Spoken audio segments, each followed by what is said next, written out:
हरि ओम नमो नारायण। सप्रेम प्रणाम। एक समय था जब द्वापर युग में राजा शांतनु, कुरुवंश के राजा शांतनु माता गंगा से विवाह करते हैं। उनका 8 पुत्र पैदा होते हैं। जन्म होने की तत्क्षणात माता 7 पुत्र को नदी में बहा देते हैं। ये बात शांतनु को बहुत बुरा लगता है, लेकिन वचनबद्ध थे कि कोई भी काम में वो माता गंगा को विरोध नहीं करेंगे, तो चुप रहते थे। अब अष्टम गर्भ में जब बच्चा पैदा हुआ और माता ने उसको नदी में बहाने के लिए ले गए, तो शांतनु ने विरोध किया कि ऐसा नहीं करना चाहिए। पहले की कथा के अनुसार अब माता गंगा शांतनु को छोड़ने के लिए तैयार हो गए, क्योंकि पहले ये वचनबद्ध थे शांतनु की वो गंगा को कभी विरोध नहीं करेंगे। ये जो 7 बच्चे नदी में बह गए, 8वां बच्चा अब रह गया। इसका पृष्ठभूमि में मैं इतना कह सकता हूँ, ये जो 7 बच्चे थे पहले बह गए, ये 7 वसु थे। ये जो 8वां बच्चा ये भी वसु है। मतलब वसु जो 8 होते हैं, 8 वसु किस समय पर वशिष्ठ के द्वारा अभिशप्त हो गए थे, उनके आश्रम पर आकर उनकी नंदिनी गाय पर आक्रमण करके। तो वशिष्ठ ने उनको अभिशाप दिए थे कि तुम मर्त्यलोक में जाओ, वहां पैदा हो जाओ। अब वो विनती करने लगे तो वशिष्ठ जी उनके अपने ही अभिशाप को घटाकर 7 वसु को तदंड मुक्त होने का आशीर्वाद दे दिए। लेकिन 8वां वसु प्रभास को उन्होंने अभिशाप दिया कि क्योंकि तुम्हारी वजह से ये सब घटना आश्रम में रचा गया, तो फिर तुम मर्त्य में बहुत दिन तक रहोगे। तो प्रभास ने बहुत ही विनती किया। अब वशिष्ठ जी अपने अभिशाप को आशीर्वाद से रूपांतरित किए कि मर्त्य में तुम कीर्तिमान बनोगे। जो 7 वसु थे वो माता गंगा की पुत्र होने की याचना किए थे। 8 की 8 याचना किए थे। 7 वसु तदंड मुक्त हो गए। 8वां वसु प्रभास 8वां गर्भ में जो पैदा हुआ वो रह गया, तो उनका नाम हुआ देवव्रत। शांतनु ने पूछा, इस बच्चे को लेकर मैं क्या करूं? इसका माँ तो नहीं रहा, अब तो तुम चले जाओगे। तो गंगा ने कहा, मैं इसको साथ में ले जाता हूं, उसको शिक्षा प्रदान करने के बाद तुम्हारे हवाले कर दूंगा। तो माता गंगा देवव्रत को साथ में ले गए और सनत कुमार, देखिए कैसे कैसे गुरु के साथ उनकी मुलाकात करवाए और क्या क्या शिक्षा मिला। ब्रह्मापुत्र सनत कुमार, वशिष्ठ जो अभिशाप दिए थे, वशिष्ठ, बृहस्पति, शुक्राचार्य, मार्कंडेय, ये सब भी देवव्रत को शिक्षा दिए। वेदांत, उपनिषद शिक्षा, कल्प, व्याकरण, निरुक्ति, छंद, योशिष, संसारिक नियम, राजशासन, साम, दान, दंड, वेद, सारे शिक्षा देवव्रत जी को ये सब सनत कुमार, वशिष्ठ, बृहस्पति, शुक्राचार्य और अजर अमर मार्कंडेय दे दिए। ये सारे शिक्षा पाने के बाद शस्त्र विद्या हासिल करने के लिए, क्योंकि भीष्म क्षत्रिय थे, माता गंगा भीष्म जी देवव्रत जी को लाए परशुराम जी के पास, जो अवतारी थे, अपराजेय थे। तो परशुराम जी के पास वो शस्त्र विद्या प्राप्त किए। शस्त्र विद्या प्राप्त करने के बाद माता गंगा शांतनु को वापस दे दी, ये लीजिए आपका पुत्र।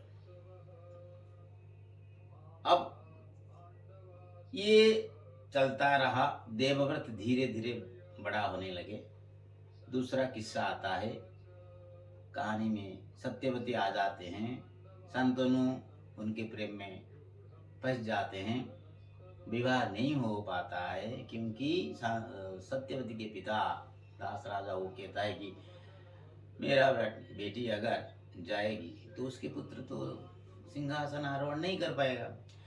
तो वहाँ अपने पिता को उदास देखकर सत्यवती को हाथ मांगने के लिए खुद पुत्र जाता है, माता का हाथ मांगने के लिए पिता के लिए।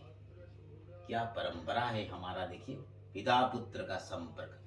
पिता उदास ना हो इसलिए पुत्र जाता है माता की हाथ मांगने के लिए। सत्यवती की उम्र देवव्रत से छोटा था, माता का उम्र पुत्र से छोटा है, फिर भी उन्होंने माता का हाथ मांगे। लेकिन दास राजा राज नहीं हुए। उनको ये समझ में आया भीष्म तो राज करेगा, भीष्म तो राजा ही होगा, तो मेरा बेटी वहाँ क्या लाभ मिलेगा उनको। तो वहाँ देवव्रत शपथ करते हैं कि मैं कभी शादी नहीं करूंगा, सिंहासन आरोहण नहीं करूंगा और सिंहासन की रक्षा करूंगा।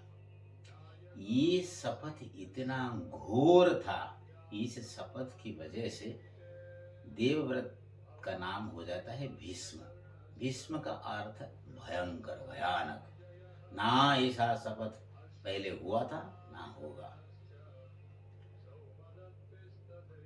सत्यवती जी आते हैं,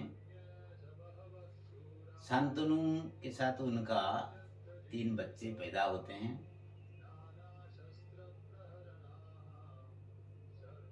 चित्रवीर्य और विचित्रवीर्य, ये दोनों की शादी के लिए भीष्म जाते हैं, अंबिका अंबालिका को बलपूर्वक ले आते हैं। अंबिका और अंबालिका शादी तो करते हैं। अंबा पहले से ही सालों को प्यार करते थे, तो इसलिए वो मना करते हैं। सालों को लौटाने के लिए भीष्म राजी हो जाते हैं, लेकिन सालों शादी करने के लिए इनकार कर देता है। अंबा अब किसकी होगी, वो तो ये बता चुकी थी कि मैं सालों की प्रेम में हूं। तो ऐसा हुआ, अम्मा ने भीष्म को ही बोला कि तुम मुझे शादी करो। ये तो शपथधारी थे, मना कर दिए। तो सारे कोशिश करने लगे अम्बा, बहुत सारे ऋषि मुनि को कहने लगे कि मेरा मदद करो, सब ने मना कर दिया। भीष्म के सामने हमारा नहीं टकेगा। तो बाद में वो जाते हैं परशुराम जी के पास और विनती करते हैं कि हे गुरुदेव, हे ब्रह्मर्षि, आप मेरी मदद कीजिए। आपकी शिष्य भीष्म है, मेरा ऐसा ऐसा अवस्था उनकी वजह से हुए, तो आप उनको बताइए कि वो मुझे शादी करें। ऋषि थे, छोटा सा कन्या का ये हालत देखकर वो विगलित हो गए और वचन देने लगे कि चलिए मैं भीष्म को मना लूंगा। तो भीष्म के पास आते हैं और कहते हैं कि तुम अंबा को शादी करो। लेकिन जोड़े हाथ भीष्म कहते हैं कि मैं प्रतिज्ञाबद्ध हूँ गुरुदेव, ऐसा मैं नहीं कर सकता। ये बात परशुराम को अच्छा नहीं लगता। तो द्वंद्व युद्ध के लिए भीष्म को आमंत्रण करते हैं। कुरुक्षेत्र में भीष्म और परशुराम के बीच युद्ध होता है। युद्ध आरंभ से पहले भीष्म जी जाते हैं परशुराम जी के पास, याचना करते हैं, गुरुदेव युद्ध करने के लिए मुझे आप आदेश दीजिए। पहली बात, आप आदेश देंगे तब भी मैं युद्ध करूंगा। देखिए, हमारा परंपरा युद्ध होता है, लेकिन किस संस्कार के आधार से। दूसरी बात, मुझे विजय प्राप्ति होने की आदेश दीजिए, आशीर्वाद दीजिए। भीष्म जी कहते हैं विजय प्राप्ति की आशीर्वाद में दे सकता हूं, लेकिन एक शर्त है। शर्त यह है कि ऐसा युद्ध करना ताकि संसार में कोई ना कहे कि तुम हेड़ा युद्ध कर रहे हो। सामने से गुरु नहीं शत्रु को देखना और मुझे परास्त करने की पूरी कोशिश करना, ताकि मेरा नाम गर्व से कोई ले सके। परशुराम ने कैसा शिष्य उत्पन्न किया है। भीष्म जी जोड़े हाथ ये वाला आदेश ग्रहण करते हैं। उसके बाद परशुराम आशीर्वाद देते हैं कि जाओ वत्स विजयी भव। उसके बाद युद्ध शुरू होता है।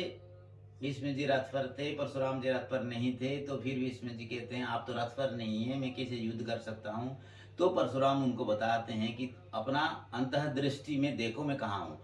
तो फिर भीष्म जी देखते हैं कि वेद माता गायत्री सावित्री कैसे उनके रक्षक हैं, 4 वेद कैसे उनके घोड़े हैं, ये पृथ्वी की से उनके रथ हैं, सारे मुनि ऋषि उनके अंगरक्षक हैं। बहुत सारे चीज वो देखते हैं। युद्ध होता है 23 दिन तक ये युद्ध चलता है। 23 दिन तक ना भीष्म परास्त होते हैं क्योंकि माता का आशीर्वाद है। ये अपनी आयु खुद निर्धारित करेगा, इच्छा मृत्यु। तो भीष्म मरेंगे नहीं। परशुराम अवतारी हैं, ये भी मरेंगे नहीं। युद्ध चलता रहा 23वां दिन। वसु को स्मरण करते हैं अपनी स्वप्न में भीष्म, और वो सारे आते हैं और बोलते हैं कि देखिए परशुराम जी को तुम परास्त नहीं कर सकते हो। तो भीष्म कहते हैं मैं तो वचनबद्ध हूँ गुरु के सामने कि मैं आपको परास्त करने तक युद्ध करूंगा। तो वसु कहते हैं आपके पास एक शस्त्र है, वो है प्रस्वाव शस्त्र। ये शस्त्र प्रतिपक्ष को मारेगा नहीं, अचेत करेगा। ये शस्त्र में प्रतिपक्ष अचेत हो जाएगा। आप उस शस्त्र को प्रयोग करो। तो भीष्म जी कहते हैं कि अगर मैं प्रस्वाप शस्त्र प्रयोग करूं और गुरु अचेत हो जाए तो फिर वो सचेतन कैसे होंगे। तो फिर वसु लोगों ने उनको याद दिलाते हैं कि तुम्हारे पास संबोधन अस्त्र है। ये वसुओं का अस्त्र है, ये मानव का अस्त्र नहीं है। इसका प्रयोग और इसका निवारण परशुराम जी के पास नहीं है। तो संबोधन अस्त्र से उनको फिर आप सचेत कर देना। तो जब युद्ध क्षेत्र में भीष्म जी प्रस्वाप अस्त्र का आवाहन करते हैं तो सारे देव लोग देखते हैं कि इनका निवारण के लिए परशुराम के पास शस्त्र नहीं। तो वो नारद को भेजते हैं। नारद आते हैं, भीष्म को समझाते हैं ऐसा अस्त्र प्रयोग करके गुरु निंदा मत करो। लेकिन भीष्म तो पीछे नहीं हटेंगे। आज्ञा प्राप्त किए हैं गुरु से, तो कहते हैं मैं प्रयोग नहीं करूंगा। ये सही बात है, लेकिन युद्ध खत्म कैसे होगा। तो नारद भीष्म परशुराम जी के पास जाते हैं और कहते हैं कि प्रस्वाप शस्त्र को प्रयोग करना चाहते हैं। और परशुराम कहते हैं इसका निवारण शस्त्र मेरे पास नहीं है। इस वजह से भीष्म विजयी हुआ। ये कौन बोलता है? स्वयं परशुराम बोलते हैं। शत्रु बोलता है कि मेरा शत्रु विजयी हुआ। भीष्म जी जोड़े हाथ खड़े हो जाते हैं। अब युद्ध क्षेत्र में कौन पहले पीछे हटेगा? परशुराम कहते हैं मैं तो पीछे हटने वाला नहीं हूं, मैं कभी पीछे नहीं हटता हूं। भीष्म को पीछे हटना चाहिए। तो भीष्म जी जोड़े हाथ किए। कि गुरुदेव आपके आदेश से ही मैं युद्ध कर रहा था, आप कहेंगे मैं भी चढ़ जाऊं, इसमें क्या है? इसमें और एक चीज छुपा रहता है। परशुराम जी के पास 3 ऐसा शस्त्र थे जिसका निवारण कोई नहीं कर सकता, स्वयं नारायण। परशुराम ब्राह्मण थे, परशुराम गुरु थे और परशुराम अवतारी थे। ये तीनों अधिकार से वो अभिशाप दे सकते थे, तो भीष्म का पराजय सुनिश्चित था। गौरव ब्राह्मण अभिशाप दे देते, चलिए मूर्छित हो जाओ, अंधा हो जाओ, भीष्म हो जाते। गुरु ने ऐसा नहीं किया। गुरु ने जो बोले थे कि मेरा शिष्य अजेय है, ऐसा मैं देखना चाहता हूं। कैसा संस्कार हमारा सनातन धर्म में, देखिए खुद के पास परास्त करने की शक्ति होने की वजह से खुद परास्त हो जाते हैं और भीष्म को विजयी घोषित करते हैं। ये हमारा संस्कृति। भीष्म विजयी हुए, लेकिन श्रेय परशुराम के दिए, क्योंकि उन्हीं के आशीर्वाद से वो विजयी हुए। परशुराम उनके प्रतिपक्ष योद्धा है। ये युद्ध जीत रहे हैं, युद्ध से पहले क्या मांगते हैं? मुझे विजयी होने की आशीर्वाद दीजिए। वो आशीर्वाद करते हैं, इसलिए अभिशाप नहीं दे पाते हैं। तो भीष्म विजयी हुए, किसकी वजह से? परशुराम की वजह से। किससे विजय प्राप्त किए? परशुराम से। तो फिर किसकी दया से? परशुराम की दया से। ये हमारा संस्कृति। देखिए यहाँ 2-3 चीज। भीष्म जी अपने पिता के लिए कितने बड़े त्याग किए, परशुराम जी अपने शिष्य के लिए कितने बड़े त्याग किए। अब होता है क्या, हम सब गुरु हैं, शिक्षक हैं, हमें क्या चाहिए? रुपया चाहिए। जो आजकल का शब्द है ट्यूशन, जितना रुपया हम कमा सकते हैं कमाएं। आशीर्वाद की क्या आवश्यकता है हमें देने की, क्योंकि हम आशीर्वाद देने के लायक ही नहीं, हमारे पास आशीर्वाद देने की शक्ति ही नहीं, क्योंकि हम अर्थ के पीछे इतने भागते रहते हैं। तो गुरु शब्द लोप हो चुका है, इसीलिए आजकल की शिष्य छात्र गुरु को सम्मान नहीं देते हैं। इसमें छात्र का कोई दोष नहीं, दोष हमारा है, हम गुरु ही नहीं बन पाए। दूसरी बात, पिता पुत्र की संपर्क देखिए, कैसा संपर्क था। अपने पिता के लिए भीष्म ने क्या किया, देवव्रत से भीष्म बन गए।